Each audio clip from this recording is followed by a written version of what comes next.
Welcome to a new episode of Becoming a Post-Growth Planner: Obstacles and Challenges to Changing Roles and Practices. My name is Christian Lamker, Assistant Professor at the University of Groningen in the Netherlands. And today, my special honor is to welcome Anna Pagani from King's College London. Special because at the end of 2025, she was involved in the Manifesto of Housing for a Post-Growth World. We will get there during the coming 25 minutes or so. Anna has also long-standing experience in systems approaches and housing across Europe. Hi everyone. Yes, so my name is Anna and I'm a senior lecturer at King's College London in the Department of Engineering, and I'm also an honorary associate professor at University College London. And my research focuses specifically on systems thinking, housing justice, and degrowth. And I teach engineers, but also planners, economists, and architects to think in systems, to value and understand the meaning of participation, and to try as best as they can to integrate different worldviews. Cool. Yeah, housing is a reoccurring concern in post-growth literature and activism, and it has also run out through multiple of the previous podcast talks, for example, with Anitra Nelson, with Sophia Greaves, and also many others before. Why is housing so crucial for yourself, also with relation to post-growth? So more generally, I want to start by saying why housing indeed is crucial for within my pathway. So when my parents married, they had a guest signing their wedding book. And they had the most beautiful writings and sentences. But one of their friends, instead of writing a message, left a small drawing, which was a little house with a sun inside. And that picture really stayed with me because housing is really a basic need. It reflects the culture of a society. It shapes the way we inhabit the world. But it also has some permeable boundaries that I'm always fascinated about. Is housing exactly just those four walls, or does it take into account also the entrance? Does it take into account the corridor that leads to that? And what about the cafe in the front, or where I go running in the morning? And from a research perspective, housing is really the territory of number of disciplines. So I'm an architect as a background, but we can include and study its envelope, the lifestyles of who inhabits it, the policies that shape access to it. So it's really a fascinating inter and transdisciplinary space. Yeah, I clearly hear your fascination, and you have done quite some versatile research on housing, especially also social housing, residential preferences, post-growth in a Swiss and in the United Kingdom perspective. You're now in London. What are the major characteristics of these different housing markets? So I think that there is two important data points that would really help us understand how different these two housing markets are. So I always say that Switzerland has 60% of households who live in a rented or a cooperative dwelling. And the UK has around 35% of people live in some form of renting, being social housing or other. So quite a big difference. 1 in every 5 citizens in a city like Zurich lives in a cooperative, which is impressive, right? In London, it's something like 0.1%. So also a big gap. Switzerland has rent protection. My rent has never increased when I was living in Switzerland. And when I moved to the UK, our landlord increased the rent by more than £1,000 after a couple of months that I was in there. So in the UK, housing is regularly on the first page of all newspapers. There is a strong rhetoric of building new, building more, the build, baby, build, which is strongly entrenched in all UK discourses. Also because it is a key driving factor of economic growth. And this is because housing has been strongly financialized, especially since Margaret Thatcher. We might touch upon this later on. So for me, moving to the UK as a housing scholar was a little bit like for a structural engineer to move to Japan, for an earthquake engineer. So that was a bit my experience. Yeah, but I'm very happy talking to you because you try to think housing differently in the UK and beyond the UK. And in one of your recent publications, you asked the question, what if there were a moratorium on new house building, an exploratory study with London-based housing associations? It was published in the Built Environment in 2025. So if I now ask you, what's the answer to that question? What would actually happen? So in order to answer that question, we need to take a small step back. So what did we do? How did we answer that question? So we asked ourselves as researchers that question to 4 of the largest housing associations in the UK. So what they did, they had systems maps in front of them. And those systems maps were developed collaboratively, and they were showing the causes and consequences of the decline of the social housing sector in the UK. For instance, maintenance and repair, demolition, lack of infrastructure, both physical and social, lack of community engagement in decision making. So these maps were showing those complex relations, and they had been built with them over a couple of months. And by looking at those maps, they were asked this question: what would happen if we were to stop building? And housing associations raised a couple of challenges, but during the discussion, all of these challenges were followed up by ideas and feedback on how transformative this process was of discussing and using systems maps. So we isolated the challenges that housing associations raised, and we went back to our desk and checked data. And I can share what are the 6 main takeaways. So firstly, what we found is that a moratorium will help us challenge the narrative around the housing crisis. Of course, there is a housing crisis, but supply has outpaced demand across England since 1996. And the construction of housing has a very marginal effect on housing prices, because often housing targets are nearly set arbitrarily to more feed the economy that actually benefit everyone. So the goal of this system is growth for the sake of growth. And so what we need to do is to reframe the narrative, shifting it from building to afford. So I continue building so that I can afford housing, to actually maintain to inhabit. So that's the first point. The second point is that a moratorium would push us to engage with the notion of sufficiency. So I often ask my students, do you have an idea of how many empty homes there are in England alone? Like hundreds, thousands, hundreds of thousands. Sometimes some people raise their hands there. Well, estimate says that we have between 1 and 1.5 million empty homes, so that are vacant or second homes. Plus, if you think about those that are not empty, etc., we can also think that there is a very large amount of households who have 2 or more extra bedrooms, so spare bedrooms. So in general, this idea of scarcity of housing is artificial. And with my colleagues, we calculated that responding to the current government goal of building 1.5 million new homes, which has been promised by the Labour government, will be the equivalent of flying the entire UK population to New York, without counting the impact of biodiversity loss, etc. So the second point, sufficiency. The third point is that a moratorium would finally push us to innovate in design, planning, and management. And we really need that. And there are so many interesting ideas out there: community right to buy, empty homes programs, intergenerational housing. But it would also, as next point, challenge a bit the idea that we have that building new means building better, which is very entrenched in the idea of housing associations. Because actually a lot of research and practice is showing that retention and upgrade of the housing stock leads to better outcomes, environmental, social, and economic outcomes. But another question that is often raised is that, okay, fine, fair enough, but are they well located? I mean, where are those homes?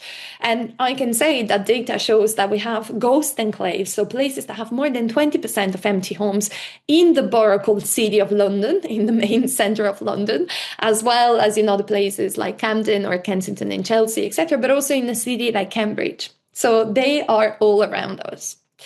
And as last 2 points, so a moratorium would also help us redesign the business model of housing provision. Because right now, social housing in particular in the UK, that is really housing that should be for all, and for especially the people who are the largest housing needs, is financed through a mechanism that goes through the sale of market homes. It's called the cross-subsidy mechanism. And so here we could think about alternative forms that are already there: housing co-ops, community land trust, and many other strategies that will help us to retain instead of capturing the social and use value of land. And lastly, last point, Well, a moratorium would force us to think in systems. We cannot have a moratorium without thinking in degrowth terms and thinking systems. This means thinking about our mental models, our assumptions, and challenge the system within which those assumptions are embedded. Because otherwise, we risk a number of unintended consequences. For instance, in the social housing tenants, a bedroom tax was applied, for which they were taxed if they were under occupied housing. But these people are those that are the least concerned about under occupation, under occupancy, or permitted development rights, where offices are turned into homes. When this was applied through a growth-driven perspective, what happened eventually is that they had to insert in new regulations the idea that a flat necessarily has to have a window, because otherwise it wouldn't be a flat. So just to give you an idea of what would happen if we were to stop building outside of a degrowth context. System thinking, thinking in systems is something that strongly connects also our academic and thinking history over the last 10, 15 years and more. Now moving a bit more to leverage points for change. So recently, March 2026, you went even deeper into the question how system thinking may help us intervening in light of degrowth-oriented values. You published an analysis. The title is Identifying Leverage Points in the Social Housing System, Housing Associations on the Path Towards Degrowth in Ecological Economics. And there, I quote, you explored the perception of social housing providers about possible ways to address systemic issues in the social housing sector. End of quote. What are the major mental barriers that you discovered there? I would say in general that from this study, we learned a couple of things. So first, to answer your question, I will reach the answer to your question. So first, when we use systems thinking, housing associations are really able to think of interventions in the system that are aligned with degrowth.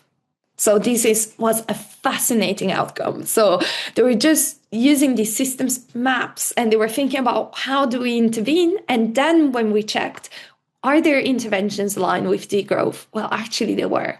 And this was fascinating.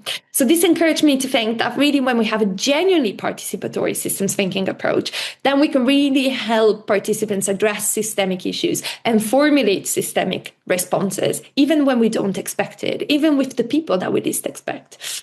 So I want to emphasize also that none of the participants had ever heard about degrowth, and I did not mention this term at any point. And this is another lesson learned, so the systems approaches can really help us find meaningful ways to talk about degrowth. But we did not only ask participants to think in terms of interventions, we also asked them to organize those interventions according to how feasible and how impactful they were according to them. And if a measure was strongly impactful but little feasible, we were asking them, well, what is an obstacle? And that's where I come to your point. So, of course, these revealed obstacles, and those obstacles often have to do with their perception of power and agency on whether they can do it. So whenever there was actually, this is highly impactful, but not very feasible. Why is it not feasible? Well, it does not depend on us. It's government, it's this, it's that, etc., etc. And a participant really said that the intervention would require changing the mindset of everyone who is involved in housing, so that everyone would have to go through this process that we were doing. But actually, those perceptions of agency and power, it's the next paper that my colleague, Dr. Olivia Fritz, and I are in the process of publishing. So perceptions of power in the social housing sector. Perception of power, does money also play a role? Or? Yeah, if we think about it, power is also linked to, do I have the possibility to access certain funding? And for instance, if it is government that decides where is budget allocated, it is also a form of power and disempowerment. It is a structural power. So there is discursive power, instrumental power, and structural power. So in instrumental and it's really like, am I able to act right away? And discourses are the discourses that are around there. But then, the structural or institutional power that is in there instead is really like what creates the condition for certain actions to flourish. And that is what often is linked to government. So when you get down to real actors and discuss options, then it seems that some interventions are thinkable that are even in line or partly in line, at least, with degrowth values and degrowth futures. Individually, it works. to some degree, but stepping out to use the systems approach to look at housing systems as such.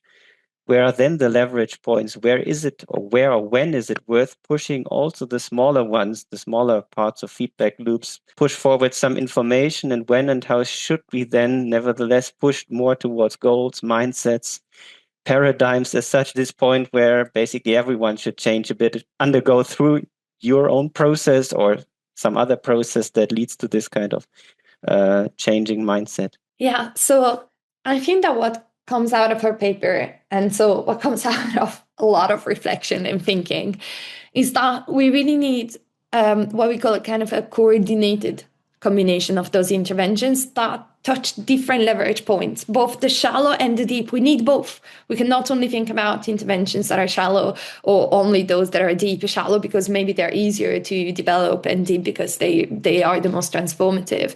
And this is very much aligned with the idea of Paolo and colleagues in the fact that degrowth is a strategic assemblage. And I really like this concept. And what we did is that we did a final workshop where we brought all the housing associations and many different actors, so also developers, architects, residents, activists together.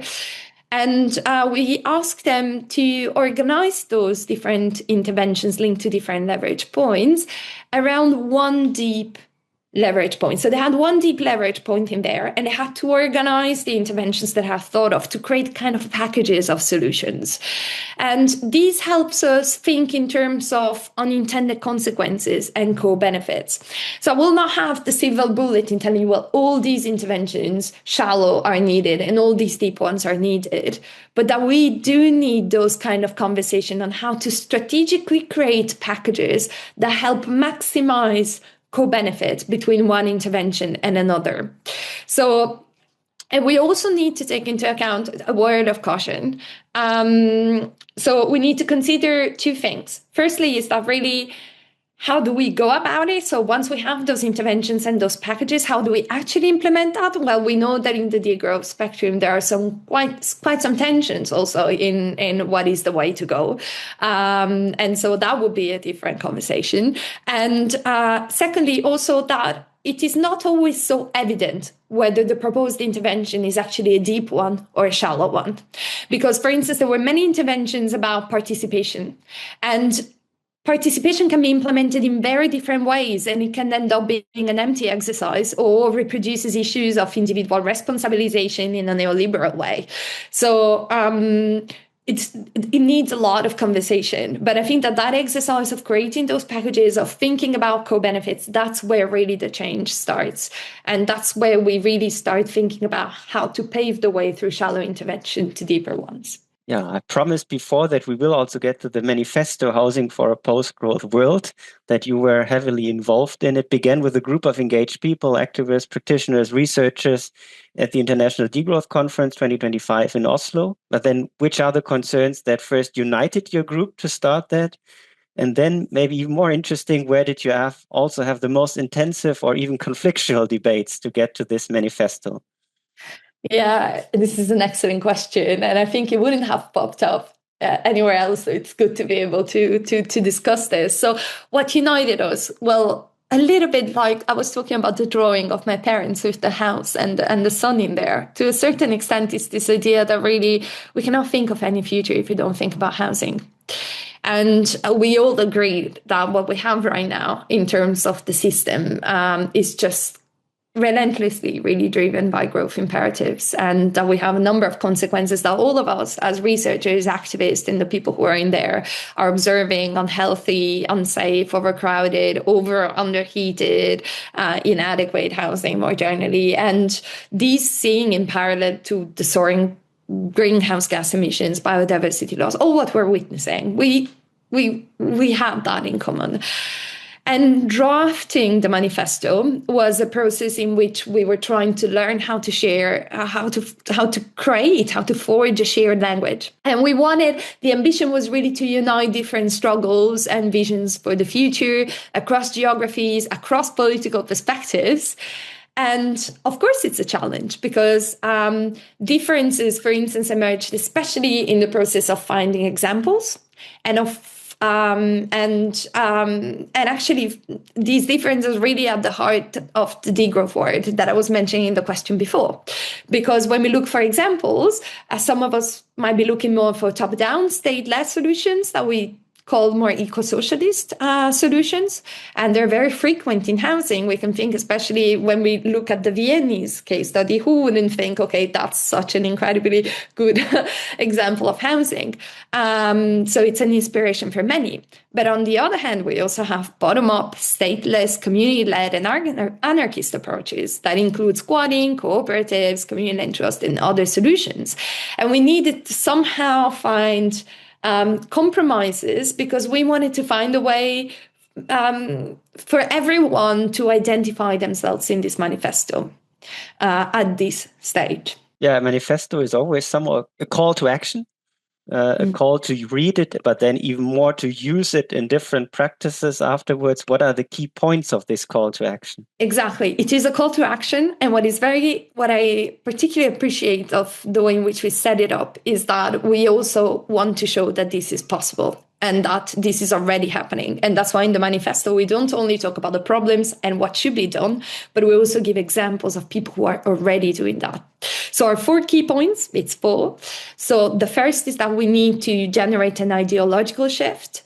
This means really reframing homes as shared resources, and those resources are grounded in care, in affordability, in connection to places, instead of the strong ideology of private asset in a property-owning democracy, which we have right now. The second is to liberate housing from market pressures and to really reclaim it, so actively reclaim it as a collective right and as ecological responsibility. And here we need to really start reconsidering the tight link between profit-driven development, demolition, intensive construction, etc. And that's what we clearly outlined in the manifesto. Our third point is to base all of these house building targets that we hear, especially in the UK all the time, we need to base them on just, sufficient, and collectively agreed distribution of the housing stock. So here it's really our battle to stop having the environment paying the price for social inequalities and disrupt really this artificial dichotomy between environmental justice and housing justice, because those two seem to be fighting different battles, because housing justice campaigners really need housing and want social housing and welcome when social housing is built. And it seems completely incompatible in a growth-driven world, in a perspective with environmental goals. So we need to break that artificial dichotomy, because it is often used in support of green growth narratives. And as a last point, we try to encourage everyone to broaden the focus. It was also my very first point in this podcast. Housing is a decentralized infrastructure. It goes much beyond the individual unit or household. And there are so many alliances that could be built beyond the boundaries of the house. For instance, if we consider the impacts on health, jobs, education, community life, and the wider transformation that alternative housing models could offer in terms of food, labor, and the way in which we live together. So yeah, these were our 4 points. Yeah, the full manifesto is also available online, including more on the examples. If I look into that, the focus on equity, care, ecological responsibility is rooted in that manifesto. But from there on, if we move close to the heart of spatial planning and the role of spatial planners, what would you advise a spatial planner who is involved with housing questions today to think about, or even to do differently, maybe right away, starting today or tomorrow? Yeah, so our call to action, right? So it is not only a call to action. I also want to say that it's a framework for solidarity and it's a commitment. So that it would be important to keep in mind for a planner tomorrow. So have this in their hand, this manifesto in their hand means really embracing a framework for solidarity and a real commitment. So if a spatial planner was tomorrow or today or now adhering to this manifesto, they couldn't try to pursue the realization of only one point in isolation. It would be very dangerous. And they cannot do this alone. So this will be the first 2 points. So from my personal perspective, I would say as a key recommendation to think in systems.